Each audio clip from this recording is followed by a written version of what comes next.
Jennifer Cardy had been abducted on the 12th of August, 1981. The 9-year-old child disappeared as she rode her bicycle to a friend's house.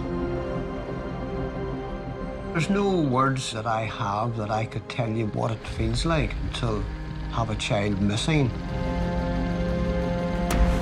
When the case was passed to me, it was already 21 years old, which of course presents a lot of challenges. We had in excess of 20 tons of collated material, 187,000 people that we'd spoken to.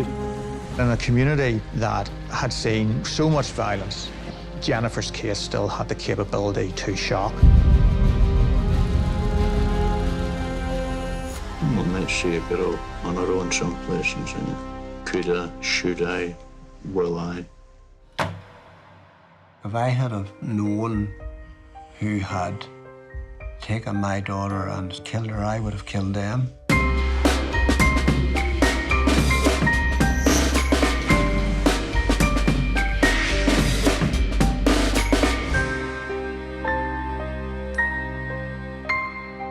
Andy Cardy, take two.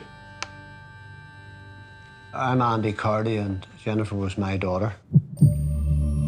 I certainly remember coming home on the 12th of August, and when I drove into the yard, Pat was standing at the back door, and I could tell by looking at her that there was something troubling her.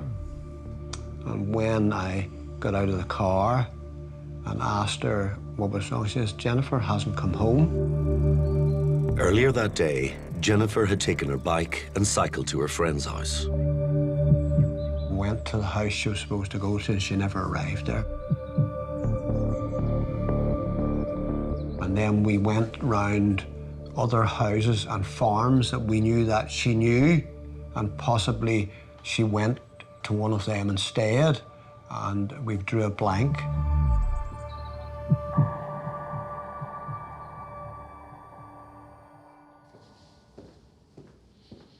My name is Raymond Murray. In 2002, I had just been promoted from inspector to the rank of detective chief inspector, and that's when the case first came to my attention. On that day, the 12th of August, 1981, it was a Wednesday, Jennifer had her lunch. She had a bicycle which had been bought at a local shop a few months before. She was allowed to cycle from her house to a friend's house, which was about 1.5 miles away. She had left at about 1:40 p.m, and we know that because her mother, Pat, had wound her watch just before she left so that Jennifer would know to be home for 4:30, which was the arrangement. And Jennifer set off on her bicycle.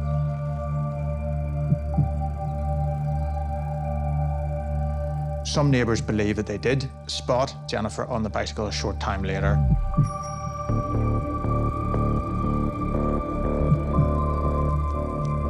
And then she literally just disappeared.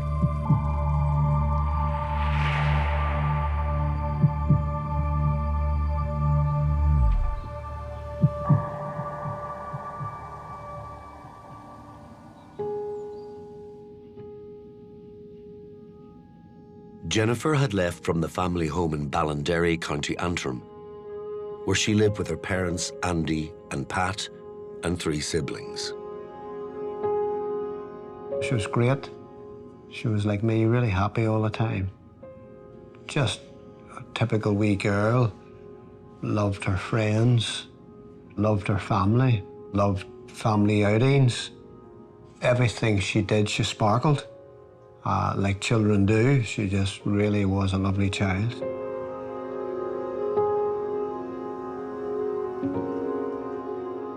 The bike that Jennifer was on was July. I bought that bike, the end of July. And I says to Pat, you know, all the wee girls are coming to this house on their bikes, and Jennifer's out growing her wee bike. I says, I'm going to take her down to Hicklin's tonight and buy her a bike. And Pat says to me, oh no, don't be buying it, keep it for a Christmas present. And I says, no, there's a wee bit of summer left and she could use the bike. So that night, Jennifer and I walked hand in hand to Hickman's bicycle shop, and we looked at the bikes, and she couldn't pick which colour she wanted. And I said, well, I'll go in here with Barry and pay Barry while you pick the colour. And I'll never forget her walking round the corner with that bike.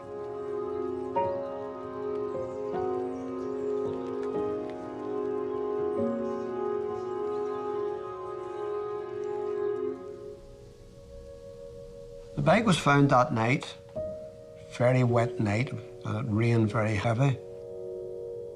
A friend of mine down the road, he had a very big pickup truck, and he had lights on a bar across the top. He shone the lights over the hedge. Not very far from that last point where she was seen, the reflectors of her bike was picked up by the lights.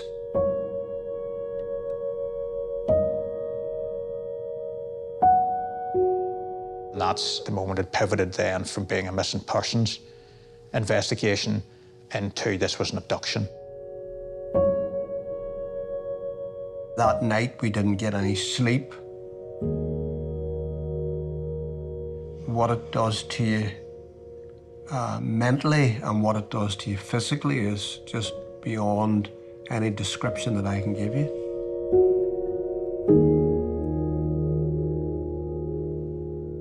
It's almost 24 hours now since the girl went missing, and we have fears about her safety, particularly since we found the bicycle in the field.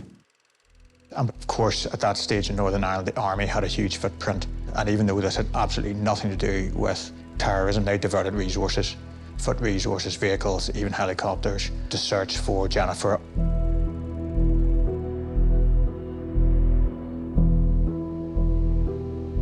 This is a document which would have been provided to all senior police commanders, which just says Jennifer Cardy, 9 years, result. Search carried out by police and local residents at 0100 hours on the 13th of August 1981. The girl's bicycle was found in a field about 1 mile from her home. Search continues. My mother lived in Lurgan at the time. She remembered a police car going through her local housing estate with a poster on the back and a loudspeaker asking, "Have you seen Jennifer Cardy?" Robert Giles, take one. My name is Robert Giles. I am a criminologist, author and researcher. The police search initially concentrated within a 5-mile radius of the Cardy household. And it didn't just involve the police, it also involved members of the local community, family, friends, and a lot of volunteers. You almost had like an army of people who had gathered in the area, who the police were coordinating to go over fields, down the roads, to go anywhere. We searched, we'd asked so many people. All of a sudden, within a couple of hours, there was thousands of people looking for Jennifer. All the neighbours, the farmers and whatnot, every minute that they could get, they were out searching. Plumbers who subcontracted to me shut their business for them days, and other businesses, people just stopped. This was a little girl who had been abducted, who was missing, and people wanted to come out and help. They wanted to help the Cardys, they wanted to help find Jennifer.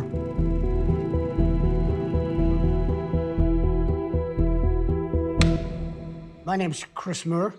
In 1981, I was a news reporter with BBC Northern Ireland. I was dispatched from the news desk to go out to Ballinderry. And I remember it was a very sunny, warm day. I have a sort of a visual memory of large numbers of people turning up to take part in searches. Large numbers of policemen, soldiers were involved in the searches as well. And they were searching the fields and the small streams and rivers around the area. The search for the girl was the important thing. And the hope was that she would be found alive. Presumably there were a large number of vehicles in the area on Wednesday when Jennifer went missing. Yes, well, this particular road isn't normally used as a through route. The police weren't saying very much. I think I made an approach to try and get someone from the family to speak to me. If someone has taken Jennifer and is watching tonight, what do you have to say to them? Well, all I can appeal for is that she comes back unharmed. I can remember making appeals. I can't remember who till. I can remember the cameras here and hoping and hoping that somebody had seen her, hoping and hoping that if somebody was holding her, that they would let her go, you know, send her home again, hoping that we could. You see, you feel so helpless. Like, nobody knows what it's like to lose your own daughter, and just give it back to us. And that's all we want, just the daughter back. We don't care about punishments or anything, as long as we get our daughter back.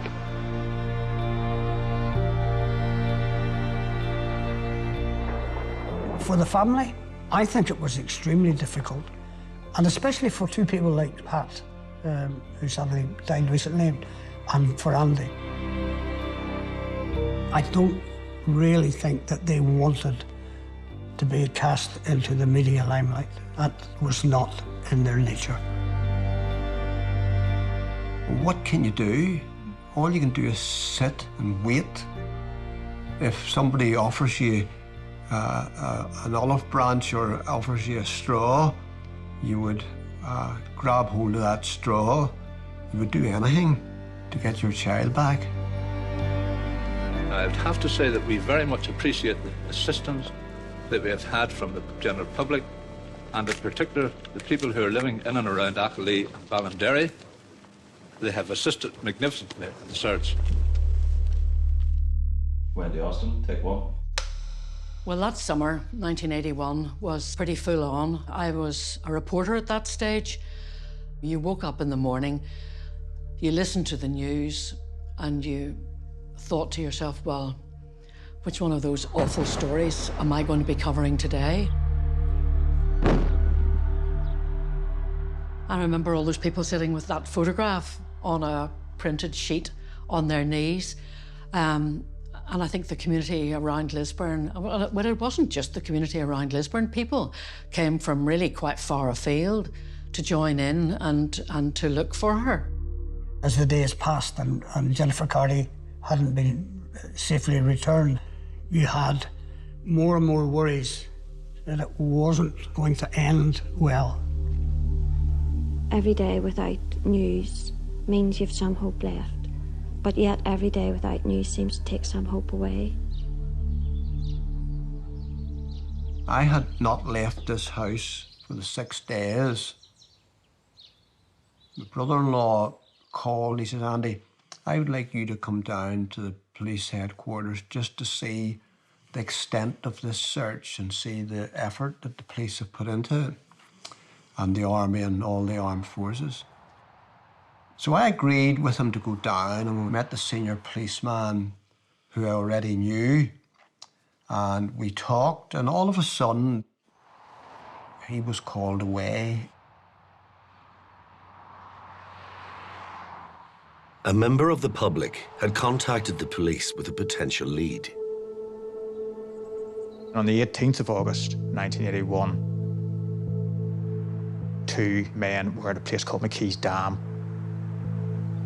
which was about 18 miles away and was situated off a lay-by on the A1, which was the main road from Belfast out through Lisburn.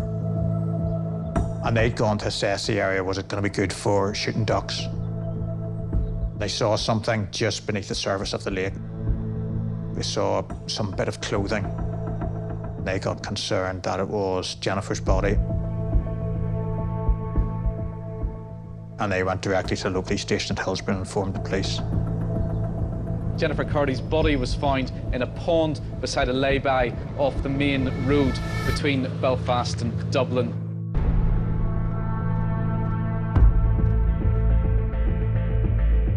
It's like a kind of black cloud that comes down at a time like that, isn't there?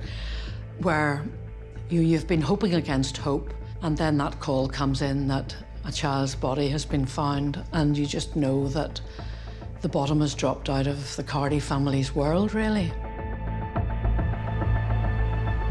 I still have a picture in my head, and I think anyone of my kind of age does, of that little girl standing with her brown hair and her wee white shirt and her red trousers and her bike outside her house. And that picture is as clear in my mind now as it was at that time.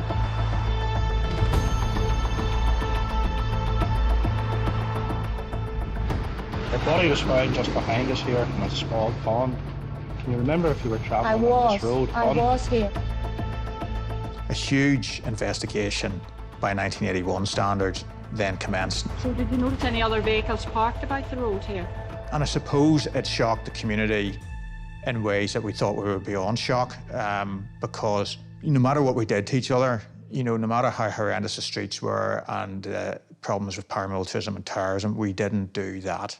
And even as an 11-year-old living in Lisburn at that stage, I remember the shockwaves in the community, and I remember my own parents. They were less willing to see you move all that far away from the house.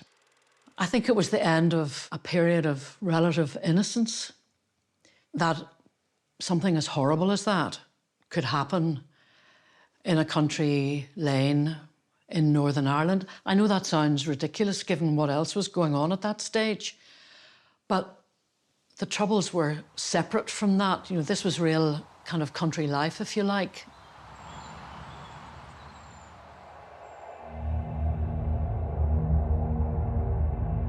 I had to go to Craigavon morgue.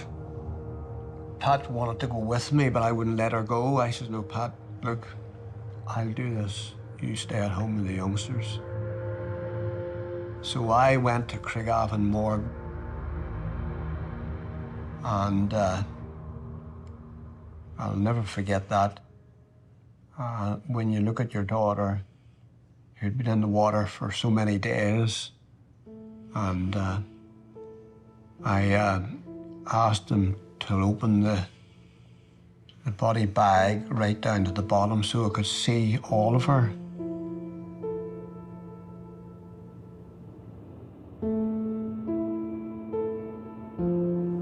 We thank thee that we can come to thee. We thank thee for the Lord Jesus Christ. It was a shocking act that for once the entire community could get behind in grief and in sympathy for the family. And in that way, it probably united a community that at that time was bitterly divided. The Cardy family are people of a very, very strong faith, and it just sort of shines through everything they do. Pat had a fantastic and wonderful faith.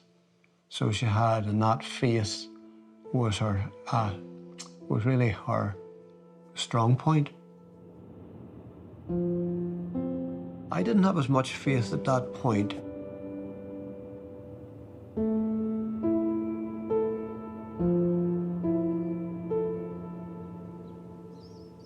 Post-mortem examinations showed Jennifer died by drowning, with evidence also of possible strangulation.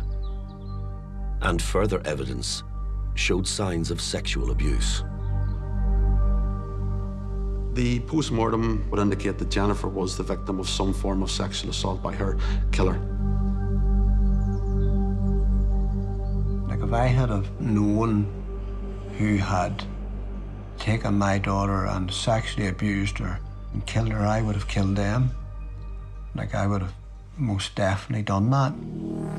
The discovery of Jennifer's body revealed new information to detectives. It was believed that Jennifer's body had been in the water from the 12th of August, so 6 days. The watch was stopped when Jennifer's body was recovered from McKees Dam at 5:40 p.m. So there was a degree of evidence from the 1981 investigation. So we had the forensic evidence from the watch, we had some eyewitness reports of Jennifer leaving the house and probably being sighted on a bicycle, and that gave us a time frame. Beyond the time frame, police had very little to go on. We had no witnesses to the abduction. We had no witnesses to the body deposition. We had no reasonable expectation of delivering forensics. We had no CCTV, and we had no other types of passive data. So it wasn't an easy footing for the investigation right from the start. They really didn't have any real suspect in mind. The police just didn't have a lot to go on. They just didn't have the vital information. They didn't have the evidence. Not only was there no evidence, life in Northern Ireland was making the investigation even more difficult. I think in the early 80s, the Troubles just sucked all of the oxygen out of the policing capability. There was something happening every single day. How could you possibly manage the number of cases that they had coming at them all of the time? Jennifer Cardy's disappearance and murder, as with many other awful stories, merged into the background, if you like. And sadly, a lot of people forgot about it.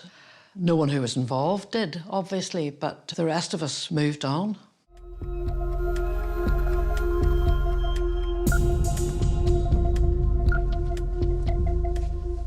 My name is Roger Orr. I was a detective inspector with Lothian and Borders Police based at Portobello Police Station in Edinburgh. While in Northern Ireland the search for Jennifer's killer had run cold, around the rest of the UK, a series of similar crimes had left the public in shock. The first case was that of Susan Maxwell from Coldstream on the borders of Scotland. She was last seen near the Coldstream Bridge, which spans the River Tweed.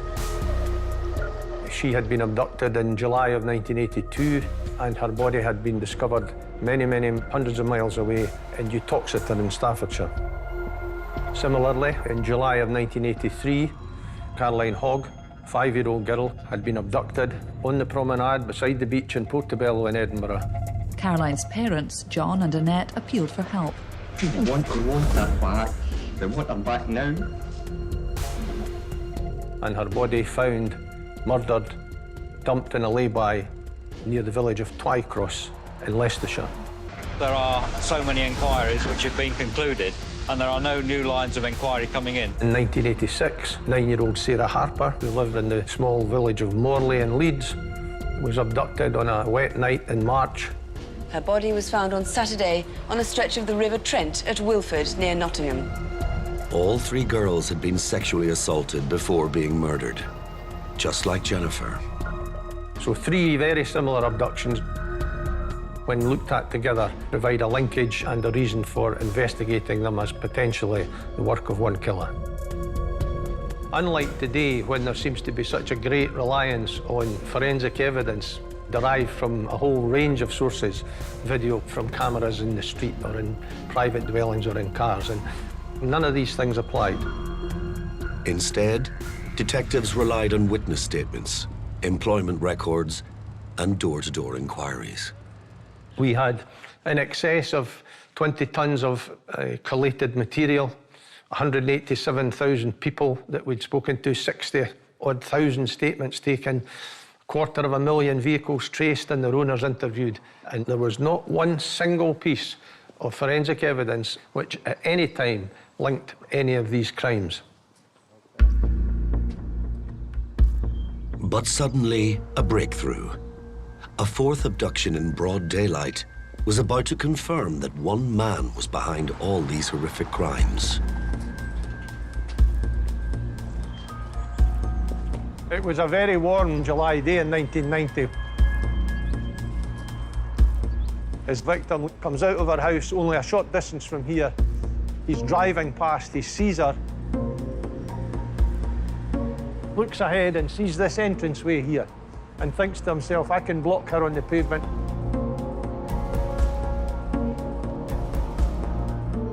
There was a man cutting his lawn on the opposite side of the road.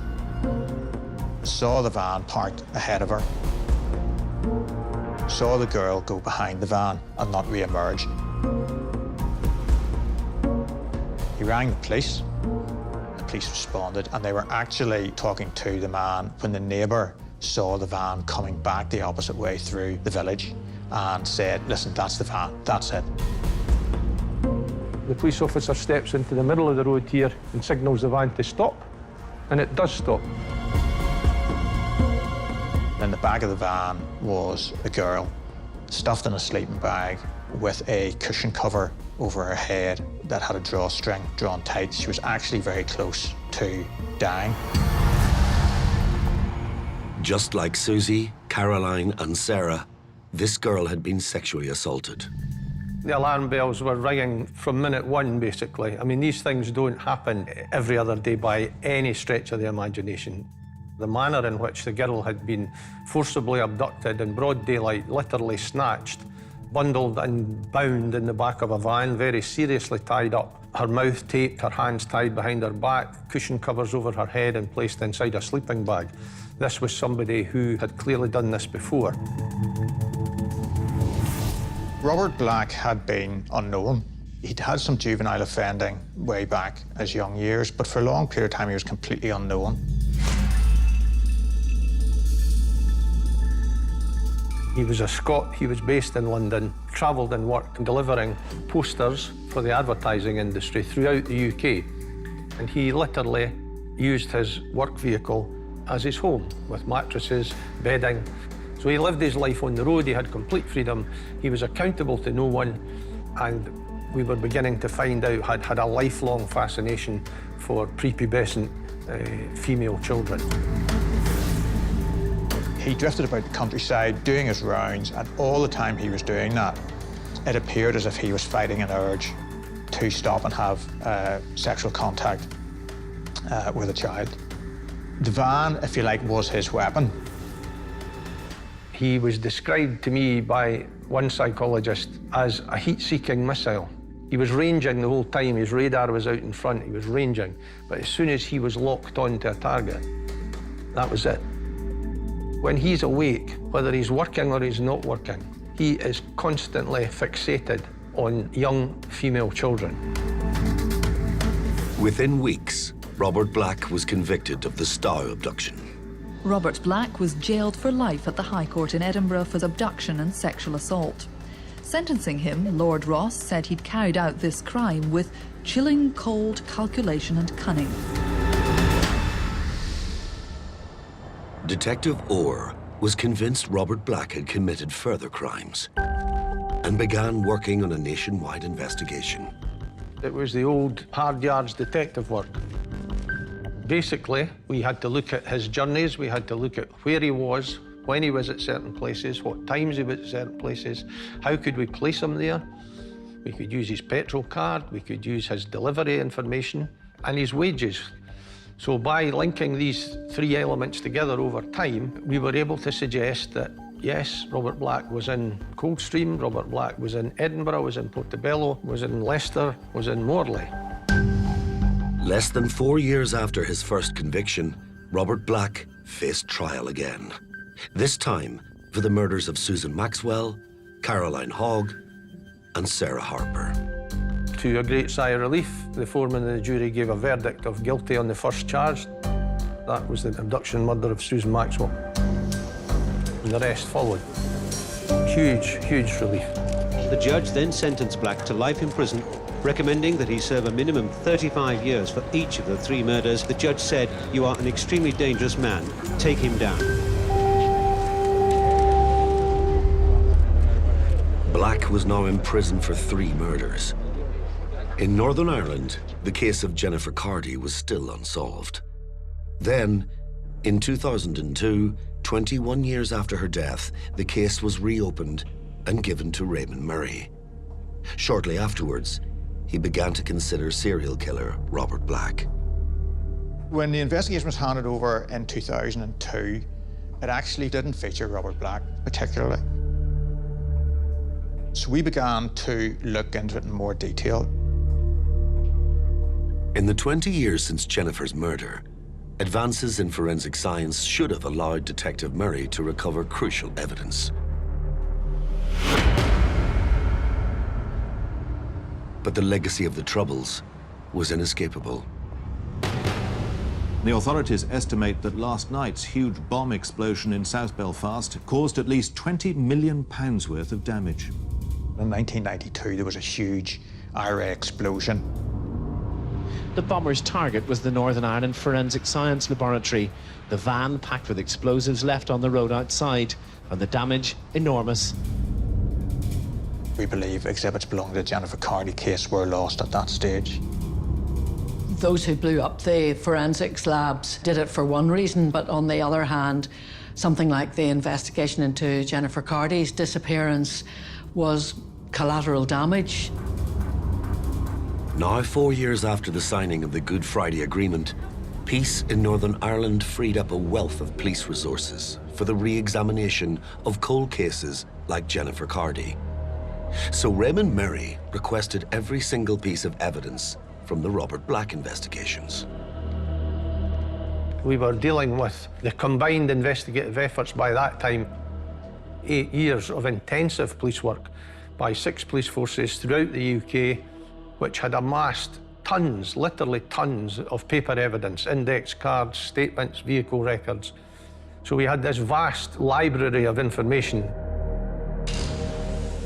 Just to give an idea of scale, it came across in the back of an articulated lorry, and it was moved to Belfast, to a police station in North Belfast, where there was a large room set aside.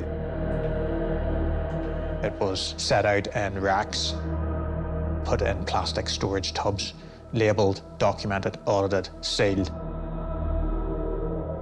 It conveys just the size of it, and when you know that this is the part of the evidence that we used to prove Jennifer's case, it kind of conveys the vastness of it all.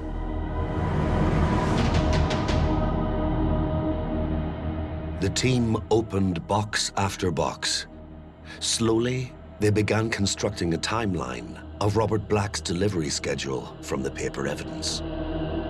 The Lothian and Borders aspect of the team had seized a number of exhibits from the company for which Robert Black worked for, which was a company called Postal Dispatch Storage.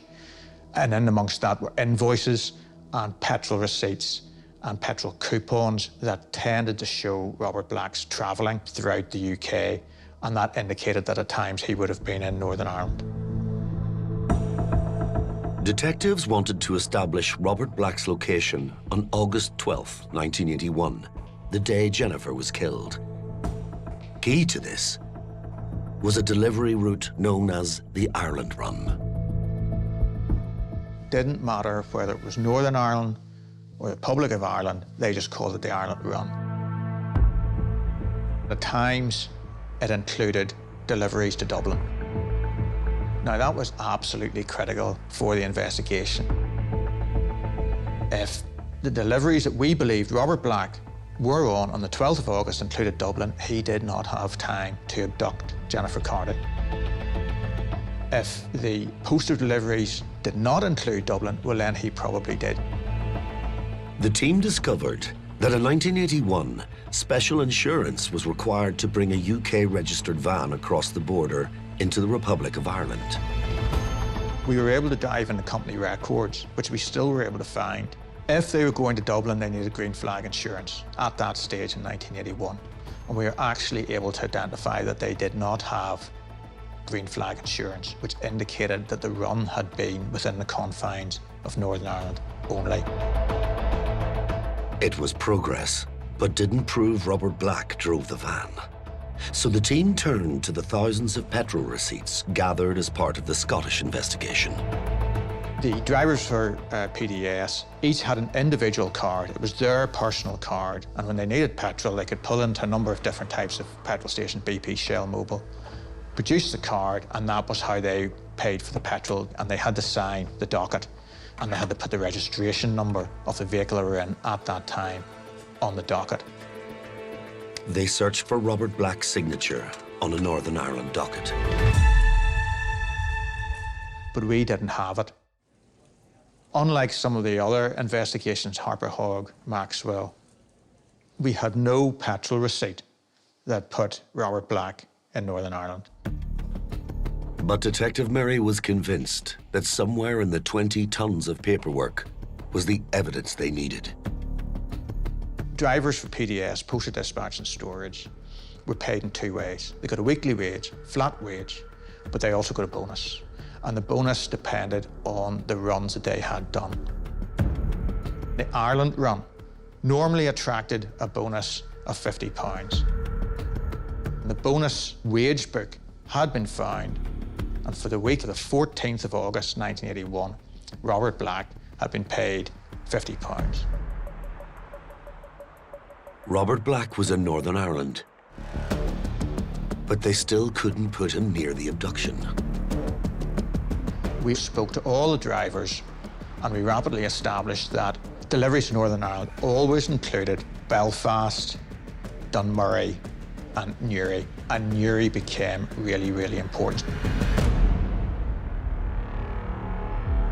If Robert Black had made a delivery in Newry, his route would have passed close to Ballinderry, where Jennifer had been abducted and murdered.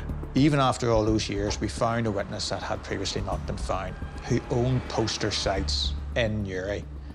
Family-run business, didn't throw anything out, and we were able to get his original records from 1981. And from that, we were able to prove that there were specific poster campaigns that were running that he needed posters for, and that he needed a delivery in the middle of August 1981. The only person we believe the evidence showed could have done the run was Robert Black.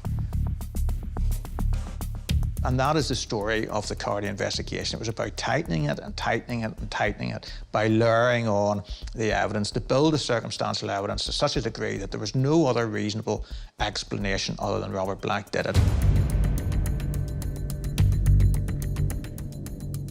What we believe happened in relation to Jennifer's murder was that Robert Black leaves London on the 11th of August in the Ireland van, makes his way up through England to the docks at Liverpool, boards a Liverpool boat, which was the Ulster Prince, and travels overnight into Northern Ireland, docking at 7 a.m. He then makes deliveries in Belfast, in Dunmurry, and then he goes down the A1, past McKee's Dam to Newry, where he delivers the posters. And he's finished in Newry at about 11:30 a.m. He does not board the boat until 9:15 p.m. that night. He obviously has to be at the docks a short time before, so he's all the afternoon with time on his hands. His MO in England was that if he had time on his hands, he would leave the main roads and he would go and explore the back roads, potentially looking for a child. So we believe that he's come off the main road and he's ended up exploring the ground in and around the Ballinderry area. He then has spotted Jennifer.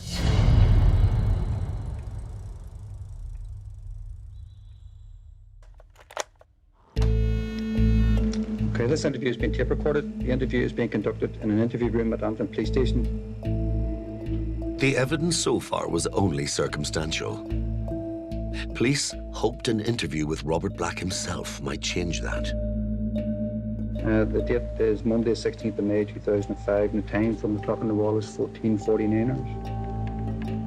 But Robert Black, imprisoned for 3 murders and 1 abduction, had never admitted to any of his crimes. Robert, could you give me a full name, please? Robert Black. Okay, and your date of birth, please? 21/4/47. There are a number of issues, Robert, that we would like to talk to you about. Are you happy enough with that? Carry on and see how it goes. Okay. There's a terrible contrast between the gentleness of his voice and the violence of the offence itself. I've got one question though. Yeah. Why in this situation is it always a female officer that talks about these things? You can almost hear from the quality of his voice how a child might respond to him. He's softly spoken, he's not aggressive, he's not sharp. When I'm being interviewed by a male and a female, it seems when I'm questioned about these matters, it's always a female officer that does the question. He was far from normal. He would sit and engage you and stare at you.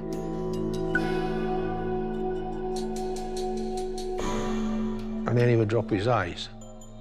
And in those moments, you knew that you were getting as close as you were ever likely to get to him. And they always happened when there was any suggestion of killing, any suggestion of using the word murder. I'm finished talking about that. I've done this before, I'm not doing it again. And that's when he had difficulty, and that was him putting up his defences and passing the emphasis or the difficulty back onto you. It's not easy for me to explain, Robert. Perhaps it would be... No, I'm quite enjoying watching struggle.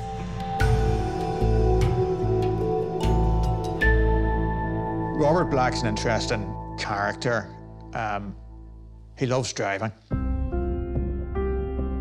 He prides himself on driving, and he prides himself in knowing the most direct routes from A to B. So what we tried to do at the start was actually connect with him. We had a 1981 Collins GM Road Atlas, which people of a certain age will remember, long before sat-navs and Google Map. You could just see him, he was so completely into it. He was leaning over the table, he had a pen, he was marking routes.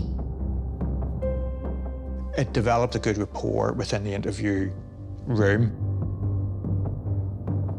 The detectives asked Black about his movements on August 12th, the day Jennifer was abducted.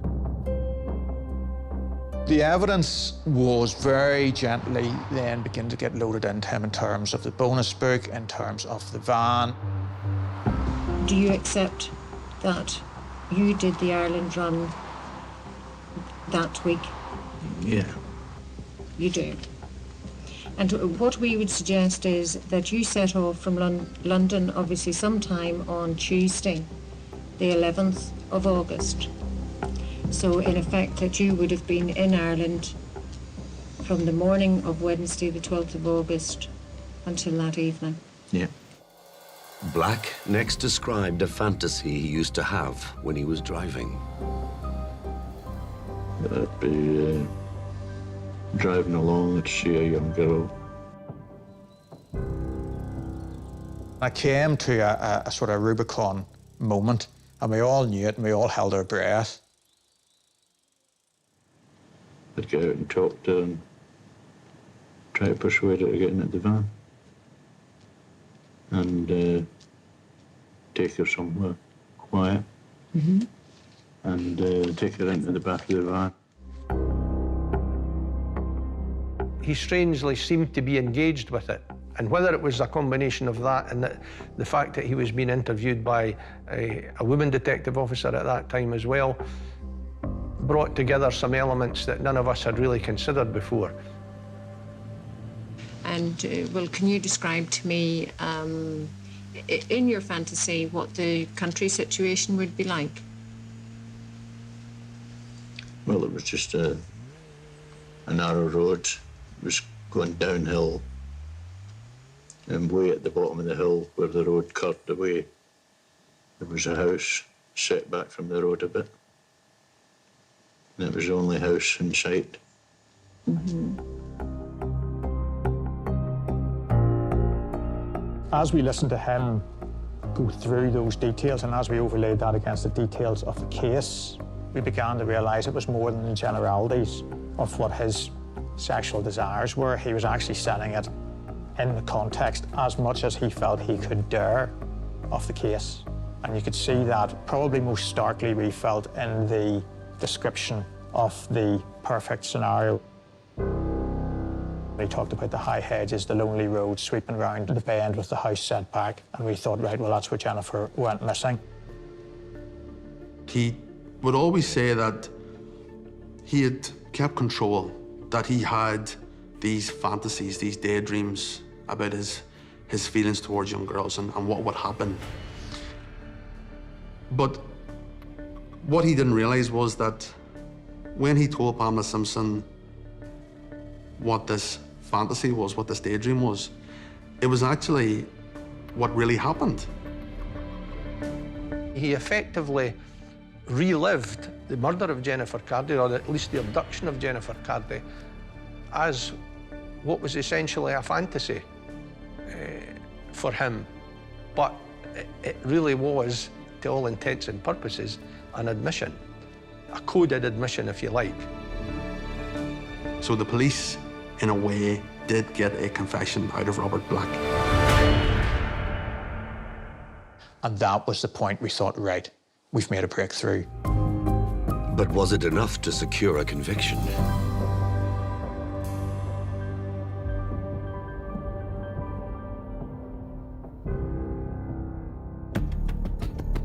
Robert Black was charged for the murder and abduction of Jennifer Cardy. The trial began on September 22nd, 2011. Well, the prosecution have begun their opening statement. Jennifer Cardy's parents, Andy and Patricia, were in court along with her sister. For them, it's likely to be a difficult and challenging few weeks ahead. Where we sat, there was a stairway coming up from the cells below, and each day he walked past me like I could have touched him. And then he went to the end and walked round, and he sat almost in front of me, quite close. So for 6 odd weeks, I had to sit and look at the man who I knew had killed my daughter, the last living person that she had seen. You look across to the family where they were sitting in the seats, and you realise that for them this has been a journey of 30 years, and this is a jury deciding the facts about what happened to their child. So you realise what's at stake. And then you look across to the other bench and you see ranks of media, and you realise, the wider impact it's going to have outside the family. You know that this is going to be a moment that you're not going to forget in a hurry. Forensics was always going to be the weakest part of the prosecution's case. The 1992 IRA bombing had destroyed most of the material evidence. Jennifer's clothing and other evidence from the case was lost forever, and that's a huge blow. The lack of forensic evidence is, for any case, a real hindrance. Even the forensic evidence that did survive was of little evidential value. Jennifer's clothing had been tape lifted, and from that, 21 hairs were recovered. They were tested for DNA with no results that were useful to the investigation. 3 hairs were actually selected and sent for a specific type of DNA called mitochondrial DNA, which traces the DNA through the female line, but again, didn't generate any useful results for the investigation. The only thing the prosecution could prove was that Robert Black had the opportunity to abduct and murder Jennifer, thanks to her watch. The watch was stopped when Jennifer's body was recovered from McKee's Dam at 5:40 p.m. Similar watches were purchased by the forensic lab. They were immersed in water, and not all of them, but most of them stopped within a very, very short period of time. It was a good indicator that she had probably been put into McKee's Dam in around 5:40 p.m.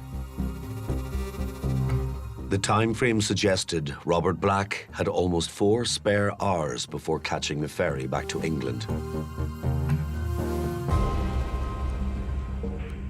The case now turned to his previous crimes. It reached a stage, obviously, where I knew that I was going to be called as a witness. I had submitted a 40-odd page report as a professional witness, and it was time for me to speak to that report in the witness box. He's a preferential child molester on one level, but he's an aggressive predatory paedophile on another. I was giving to the public, some of them for the first time, some very intimate details about these previous offences, some quite harrowing evidence, particularly around the incident in Stow and in Robert Black's own personal background. As far back as June 1963, he had a conviction for what was described as lewd behaviour towards a 7-year-old girl. In 1967, there was a similar conviction on a 6-year-old girl. And in 1990, he was convicted of the abduction of another 6-year-old in the Scottish borders. I was very conscious of the fact that what I was saying to the wider public and what I was saying to the jury was also being heard in very minute and very harrowing detail by Jennifer's parents and wider family. We can only imagine how hard it must have been for Jennifer Cardy's parents to sit through this day of horrific evidence. Sitting in close to each other in the public gallery, they heard how Black had been caught red-handed abducting a 6-year-old girl in Scotland some 9 years after Jennifer's death.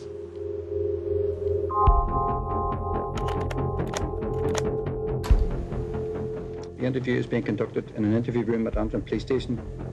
What we were hoping to get out of the interviews was to begin to investigate him as a person, his psychology, especially around his sexual activity, the type of person that he wanted to have sexual contact with, and the nature of that sexual contact, which we thought would be very, very important when we related it back to the facts of the other case. Robert, could you give me your full name, please? Robert Black. Okay, and your date of birth, please? 21/4/47.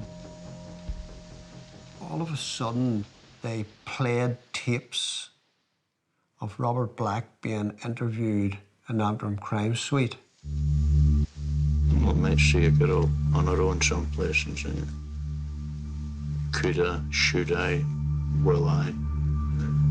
He explained on how and why he liked little girls.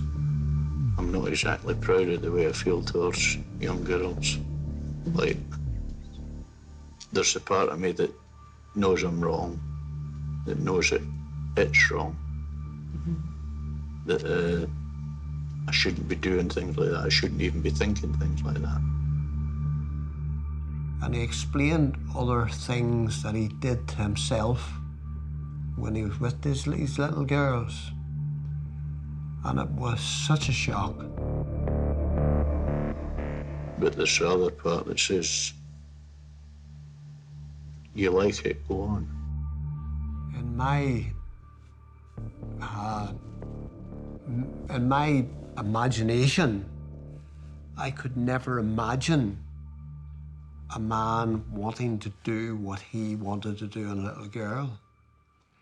And it was absolutely shocking. And I just sat and wept. It's hard to imagine what it must have been like for them, sitting in court, listening to Robert Black describe what he did, and what he fantasized about, and how that fitted in with their 9-year-old daughter that he killed. Listening to him was horrific.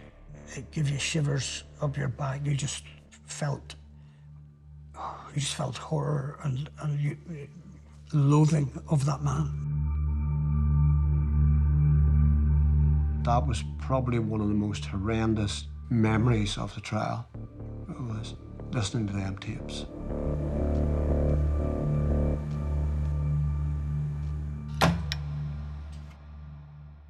The child killer, Robert Black, who's already serving life in prison for the murders of 3 young girls in the 1980s, has been found guilty of killing a 4th victim.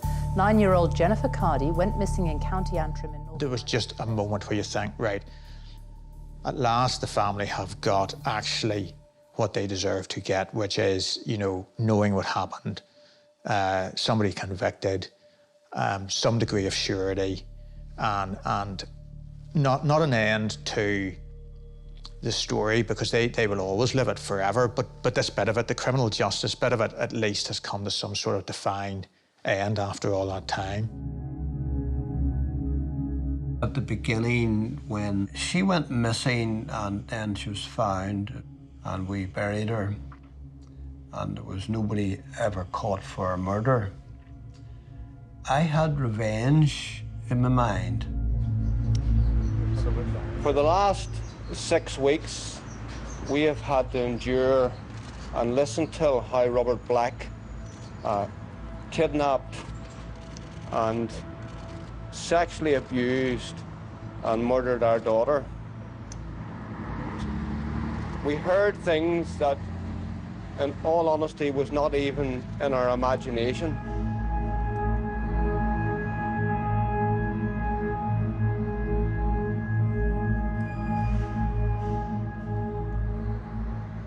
But then I got a turning point in my life when I come to know the Lord Jesus as my Saviour, and I learnt about forgiveness. And I prayed long and hard about it, and it wasn't something that happened overnight. I knew that if they ever found the person who murdered my daughter, that I could find forgiveness.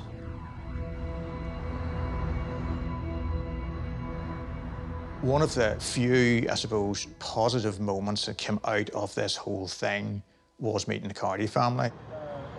Having the experience of talking with them, seeing how they live their lives. It does kind of leave a very positive mark on you about how this family has survived, you know, this absolute horror, but not only survived it, but survived it in a way that allows them to be positive, that allows them to be loving, that allows them to be united. So, can you tell us about your fond memories? Would you like to answer that, Tom? Jennifer was the most happiest of all little girls that I've ever known. She had a lovely thoughtfulness beyond her 9 years. And Andrea and I will not only never forget her, but yes, she is ever, ever remembered and always missed. All right, love.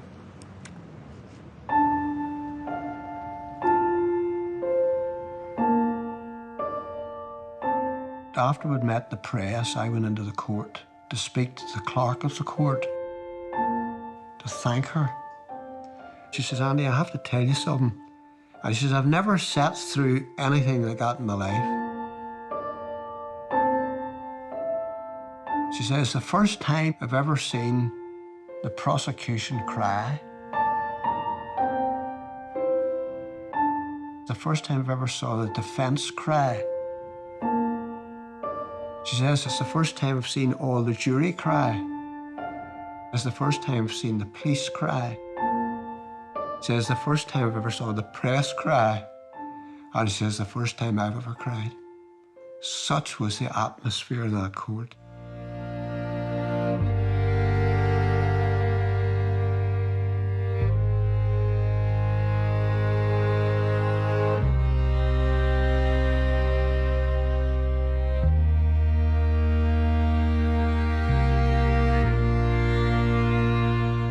I can tell you the exact spot where the bike was found. I'm a runner, I was a distance runner. And I can remember the first day I ran past that spot. And the awful, awful feeling, it doesn't bother me now. It was only a place that the bike was found. It was only a place where she was abducted. The one thing that always brought us through it as a family to know that Jennifer was in heaven. Now, if I wanted to destroy myself, I could say if I never bought her that bike, she wouldn't have been abducted. So you've decisions to make. I could have destroyed my life thinking about that. My fault that she was on that bike. It was my fault. Then Pat could have destroyed herself by saying it was my fault, letting her go down to Ballinderry on her bike. So you have big decisions to make in your life, so you have. Robert Black took Jennifer's life. But the one thing that Pat and I ensured was that he wasn't going to take our lives.